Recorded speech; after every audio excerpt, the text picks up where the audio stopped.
Oke guys, Assalamualaikum warahmatullahi wabarakatuh. Kembali lagi bersama Blacker Majinang. Guys, polemik ijazah palsu terus menerus masih berlanjut ya guys ya. Ini kapan selesainya ini guys? Kadrun. Di video kali ini saya menemukan koran Kompas tahun 2008 guys. Di koran tahun 2008, guys, ada nama Insinyur Haji Joko Widodo. Semakin kalian gali, semakin kalian cari kesalahan-kesalahan Pak D. Jokowi, semakin jelas pula bahwa Insinyur Haji Joko Widodo adalah lulusan UGM. Walamon, Doraemon.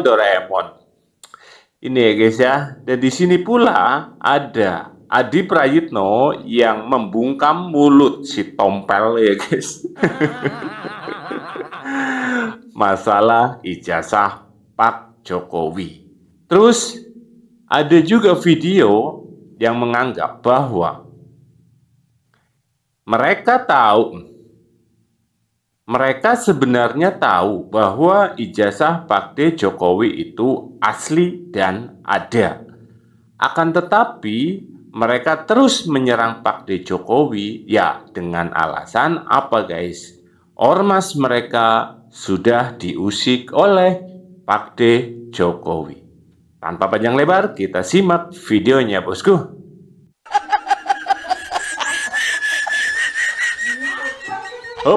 Nah, ini guys. 1 Maret 2008. Nih ya. Ini kan yang lagi anget itu DRS diangkat kembali ya guys. Nah, tuh, lihat. Nah, itu lihat. Nah, itu lihat. Aduh, kampret. Mungkin ke Pak Tovan dulu Pak. Pak Tovan, ada yang menarik Pak. Ketika Rismon Sianipa datang ke Kecamatan Wonosegoro dan menyebut desa Anda sebagai desa fiktif, tanggapan Anda? Kita iseng-iseng mampir ke Kabupaten Boyolali, Kecamatan Wonosegoro, tempat KKN-nya Pak Jokowi. Nah, jadi banyak yang beredar kan di media sosial, kan kita takut hoax banyak ya kan. Hoax banyak, tapi ya penyebar hoaxnya Anda sendiri. Belum buat yakin. Kecamatan Wonosegoro. Katanya kalau di media sosial dikatakan bahwa desa-desa tersebut baru berdiri tahun 2000-an. Kan? Bagaimana mungkin seseorang belum ada desanya sudah dipakai KKN di situ. Nah, kita juga kalau bisa nanti meminta camatnya di sana untuk membongkar kembali. Ada nggak mahasiswa UGM ya arsip di kelurahan pasti ada itu Pak. Oh, di kecamatan ada kecamatan juga, ada, kelurahan ada. Jadi ya iseng-iseng untuk investigasi lapangan lah. Jadi teman-teman catat, iseng-iseng berhadiah. Kalau ada data itu berhadiah, kalau enggak ya kita ngopi. Iya berhadiah Hotel Prodeo ya guys. Sebagai pamong desa atau perangkat desa yang aktif sekarang, terus terang siapapun itu orangnya yang menyebut desa Ketoyan fiktif, apalagi yang beredar itu desa Ketoyan berdiri di tahun 2000, itu menurut saya itu argumen yang sangat keliru, tidak berdasarkan fakta yang ada. Loh, dengerin mohon. Oke. Kita punya data terdahulu, lurah terdahulu ataupun kades terdahulu. Oke. Itu ini bukti bahwa desa Ketoyan sudah berdiri sejak lama. ya. Oke. Desa Ketoyan itu berdiri kalau di buku ini itu ada Pak Lurah Jendo, itu sudah mulai tahun 54 dia sudah mulai menjabat. Saya akan tunjukkan sekali lagi saudara, ini adalah buku peringatan pamong desa ataupun perangkat desa ya Pak ya? Ya, desa Ketoyan. Diperbarui mulai tanggal 1 Januari dengan ejaan lama 1959. Tuh mohon. Dengar mohon. 1959 blok.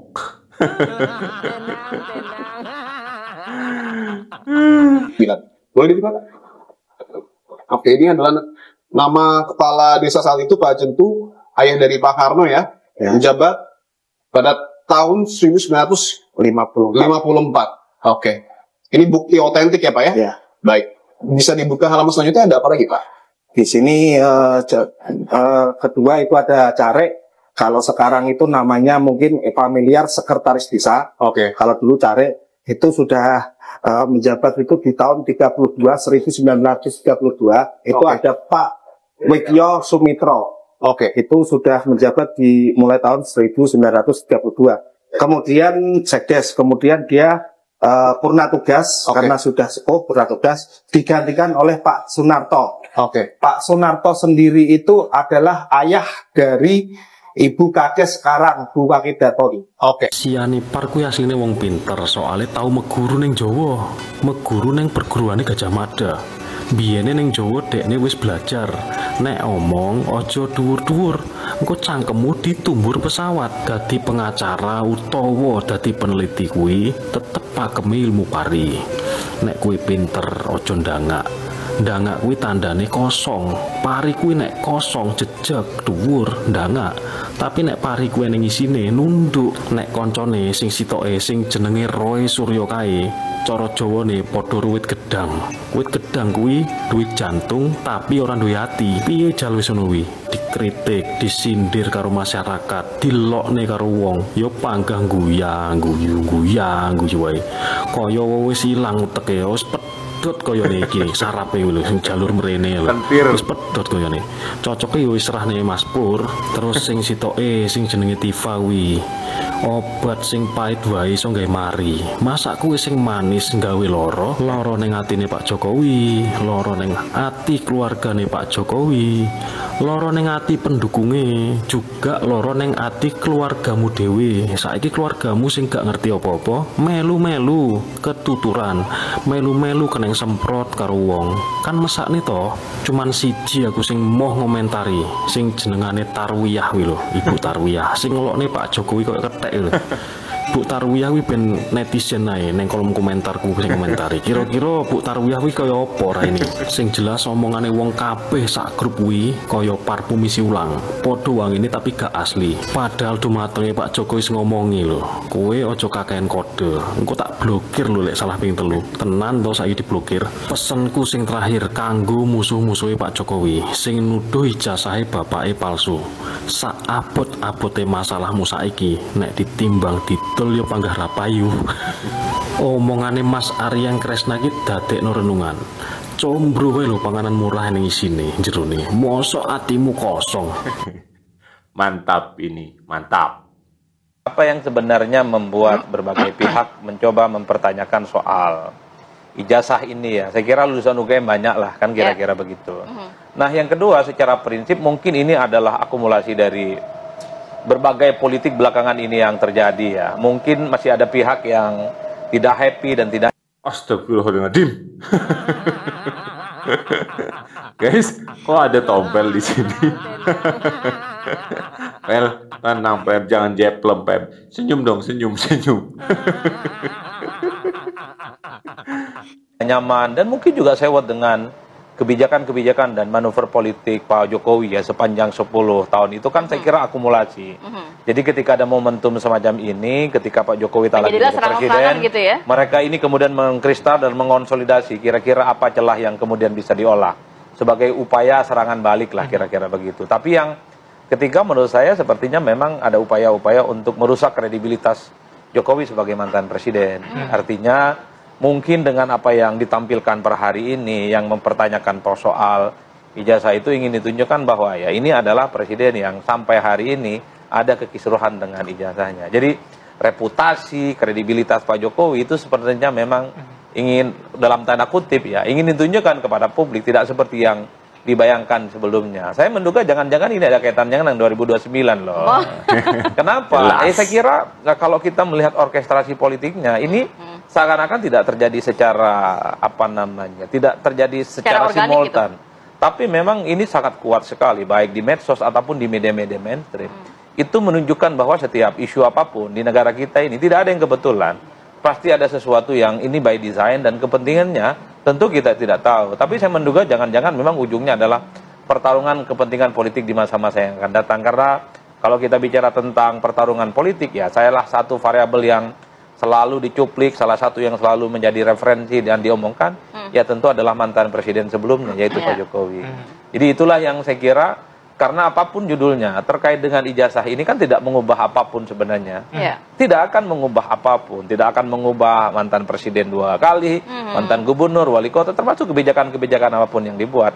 Tapi itu nggak penting, yang penting itu adalah bagaimana pembuktian bahwa persoalan ijazah itu seperti yang kawan-kawan saat ini sedang ingin tunjukkan balik. Tidak seperti yang dibayangkan orang. Ini sudah jelas ada bocorannya. Ketika nanti putusan pengadilan ya menyatakan bahwa berdasarkan bukti-bukti para penggugat tidak memiliki bukti valid, sedangkan pihak Pak Jokowi punya bukti valid dari pihak UGM, dari KPU dan segala macam, maka dinyatakan sah. Sekarang ini ya sudah mulai mereka menjatuhkan yang namanya pengadilan. Mereka akan bilang bahwa pengadilan akan memutuskan, karena ada putusan pengadilan yang mengatakan ijazah Pak Jokowi asli, sehingga mereka akan menyebarkan ya bahwa pengadilan sudah diintervensi oleh pemerintah, pengadilan sudah diatur. Ini akan mereka lakukan, sebelum kejadian mereka akan lakukan itu. Ya. Coba nanti kita lihat, karena tujuannya bukan Pak Jokowi. Mereka tahu itu asli, tahu, ya. Cuma karena mereka ingin merusak, ya, membuat kegaduhan melalui Pak Jokowi, sasaran antara kan, Pak Jokowi itu hanya sasaran antara. 1000% mereka tahu itu asli. 1000% mereka tahu Pak Jokowi tidak bohong. Tapi Pak Jokowi adalah objek yang sangat tepat untuk membuat kegaduhan di negara ini. Ya. Makanya kan saya bilang Pak Jokowi berhentilah untuk diam. Ya, karena yang mereka tuju bukan Anda, tapi Indonesia. Logika mendasar aja ya, selain pembuktian dokumen dan segala macam. Emang bisa seluruh orang di dalam UGM, ya, seluruh mahasiswa tahun itu bisa disetir nggak untuk mengatakan bahwa Pak Jokowi ada kok di kampus? Bisa nggak? Nggak bisa. Ya, segitu banyak mahasiswa, ya, bisa nggak disetir untuk pura-pura mengatakan, oh kami teman Pak Jokowi? Itu logika itu aja sudah terbantahkan. Jadi saya bilang bahwa yang pihak-pihak yang menyebarkan isu ini, yang menyebarkan fitnah, ya, bukan yang menggugat ya. Kalau menggugat kan silakan, ya, itu hak kalian, gitu kan. Walaupun kalian nggak punya bukti apapun, ya. Tapi kan yang menyebarkan isu, mau menyebarkan fitnah ini, itu mereka tahu itu asli, gitu kan. Tapi memang dilakukan karena supaya tetap terjaga keriuhan ini, kekisruhan ini tetap terjaga. Sudah ada bocorannya. Oh, berarti memang disengaja didesain. Masuk di akal ya guys ya. Berarti benar. Semuanya hanya untuk menjatuhkan nama baik Pakde Jokowi. Tapi rakyat Indonesia sudah paham siapa itu Pakde Jokowi. Pakde Jokowi adalah sosok Presiden ke-7 Indonesia yang paling hebat menurut saya ya guys ya. Karena apa? Ini guys. Yang penting adalah penyelesaian infrastruktur, ialah jalan. Pembangunan jalan dari Jayapura sampai kepada Wamena. Ratusan kilo. Kalau itu sudah bisa dibuka, maka rakyat nanti akan bisa ditarik ke kanan kiri daripada jalan. Sehingga mereka nanti bisa terus pembangunan dalam bidang pertanian, terutama perkebunan sebagai plasma. Sebab kalau jalan itu belum ada, apapun yang dibangun sekarang dihasilkan di Wamena, jalannya tidak ada, tidak akan ada artinya. Karena apa? Produknya tidak bisa dijual. Butuh waktu 4 hari berjalan di tengah hutan, 4 hari 4 malam. Jalan dari Wamena ke Nduga itu segera dibangun dan dikerjakan, dan tadi saudara-saudara sudah melihat hasilnya tadi. Untuk membuka isolasi. Sudah dilihat karena apa guys? Karena nama Pak Jokowi sudah harum sampai luar Pulau Jawa.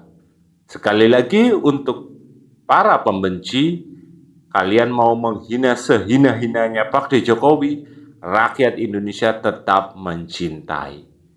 Oke, sekian, semoga video ini bermanfaat. Wassalamualaikum warahmatullahi wabarakatuh.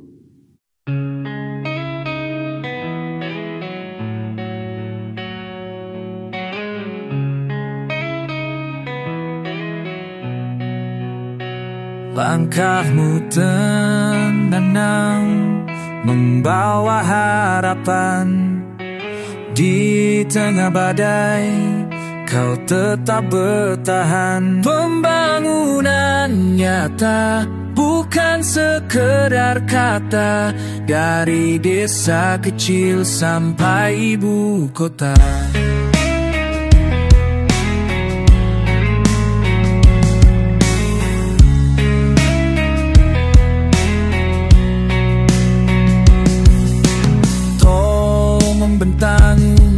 Pelabuhan bersinar, negeri bersatu, tak lagi terpisah. Kau ajarkan hati, kerja dan setia untuk Indonesia, jiwa dan raga. Jokowi, namamu akan selalu dikenal oleh rakyat dari timur sampai barat. Terima kasih Jokowi atas semua jasamu, hidup di dalam hati bangsa.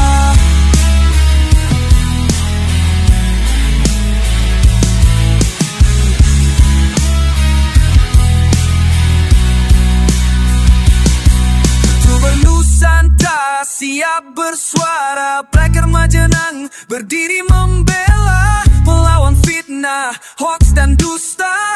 Kami jaga kebenaran dengan nyata, tak akan kami akan mereka pecah belah.